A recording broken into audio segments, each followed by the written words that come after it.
एक बार एक व्यक्ति एक बौद्ध भिक्षु से पूछता है, गुरुदेव, यह सारा संसार मेरा दुश्मन क्यों है? जिसे देखूं वो मुझे दुखी देखना चाहता है। जब भी मैं कोई अच्छा कार्य करता हूं तो लोग उसमें बाधा क्यों डालते हैं? वे बौद्ध भिक्षु उस व्यक्ति से पूछते हैं, बनते, क्या हुआ?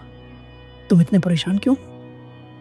वह व्यक्ति कहता है, गुरुदेव, 2 दिन पहले मुझे आपकी ही तरह एक बौद्ध भिक्षु मिले थे जिन्होंने मुझे ध्यान करने की सलाह दी थी। उन्होंने मुझे बताया था कि ध्यान करने से मेरे जीवन में स्पष्टता आएगी, मेरा जीवन को देखने का नजरिया बदलेगा। परंतु यह संसार है कि मुझे ध्यान करने ही नहीं देता। वे बौद्ध भिक्षु उस व्यक्ति से पूछते हैं, भंते, यह संसार तुम्हें ध्यान करने से कैसे रोकता है?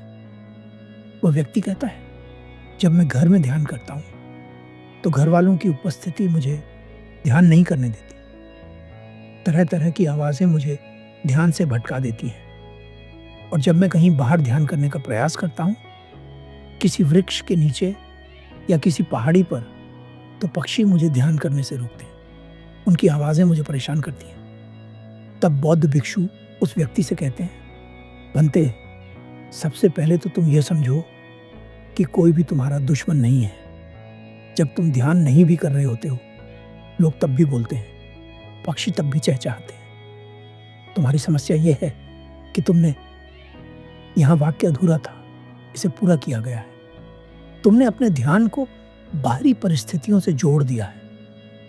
वह व्यक्ति उन बौद्ध भिक्षु से पूछता है, क्या एकाग्रता और ध्यान दो अलग अलग चीजें हैं? वे बौद्ध भिक्षु कहते हैं, हाँ, एकाग्रता और ध्यान के बीच एक बड़ा अंतर है। वह व्यक्ति कहता है, गुरुदेव, कृपा कर मुझे समझाइए। वे बौद्ध भिक्षु कहते हैं, एकाग्रता का अर्थ है अस्वीकार करना और ध्यान का अर्थ है स्वीकार करना। वह व्यक्ति पूछता है, परंतु कैसे? गुरुदेव, वे बौद्ध भिक्षु कहते हैं, जब तुम एकाग्र होने का प्रयास करते हो तो तुम अपना ध्यान हर जगह से हटाते हो। तुम अपने भीतर उठ रहे विचारों और भावनाओं को अस्वीकार करते हो। तुम इस सत्य को भूल जाते हो कि जिस चीज को तुम दबाने की कोशिश करते हो, वही चीज तुम पर हावी हो जाती है। यही कारण है जिसकी वजह से लोग हार मान लेते हैं और ज्यादा लंबे समय तक अपने प्रयास को जारी नहीं। गुरुदेव, तो ध्यान करने का सही अर्थ क्या है? वे बौद्ध भिक्षु उस व्यक्ति से कहते हैं, ध्यान करने का सही अर्थ है हर चीज को पूरी जागरूकता के साथ स्वीकार करना। चाहे भीतर से कोई विचार या भावना उठे या बाहर से कोई ध्वनि सुनाई दे, दोनों को स्वीकार कर लेना। क्योंकि कोई भी ध्वनि या विचार तुम्हारे ध्यान में बाधा नहीं डालता। उस ध्वनि या विचार के कारण जो सोच तुम्हारे भीतर शुरू हो जाती है, वह सोच तुम्हारे ध्यान में बाधा डालती है। तुम्हारा यह सोचना कि ऐसे विचार क्यों आ रहे हैं या यह ध्वनि क्यों सुनाई दे रही है, यही सोच तुम्हारे ध्यान में बाधा बनती है। वह व्यक्ति उन बौद्ध भिक्षु से पूछता है, परंतु मैंने सुना है कि ध्यान में हमें अपनी सांस पर ध्यान केंद्रित करना चाहिए। बौद्ध भिक्षु कहते हैं, अपनी आंखें बंद करो, अपने शरीर को अनुभव करो। देखो तुम्हारे भीतर क्या चल रहा है, कैसे विचार चल रहे हैं। अब अपनी सांसों पर ध्यान ले जाओ। अब धीरे धीरे अपनी आंखें खोलो और अब मुझे बताओ कि तुम्हें सबसे ज्यादा स्थिरता किस चीज को देखते वक्त महसूस हुई? अपने शरीर को, अपने विचारों को, या फिर अपनी सांसों को? वह व्यक्ति कहता है, सांसों को देखते वक्त मेरा शरीर ज्यादा स्थिर हो रहा था।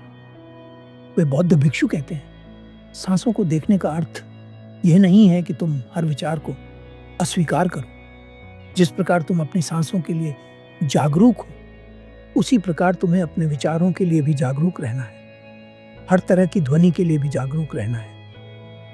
वह व्यक्ति पूछता है, परंतु ध्यान में सांसें इतनी महत्वपूर्ण क्यों हैं?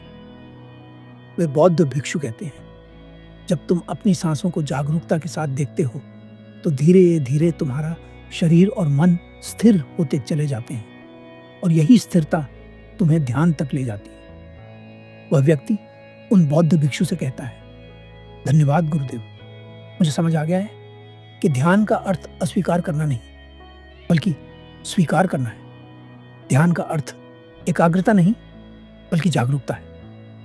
धन्यवाद गुरुदेव, आपका बहुत बहुत धन्यवाद। फेसबुक और इंस्टाग्राम का लिंक मैंने डिस्क्रिप्शन में दे दिया है। मैं चाहता हूं कि आप वहां भी विजिट करें और इन वीडियोस को और लोगों तक पहुंचाने में हमारी मदद करें। धन्यवाद।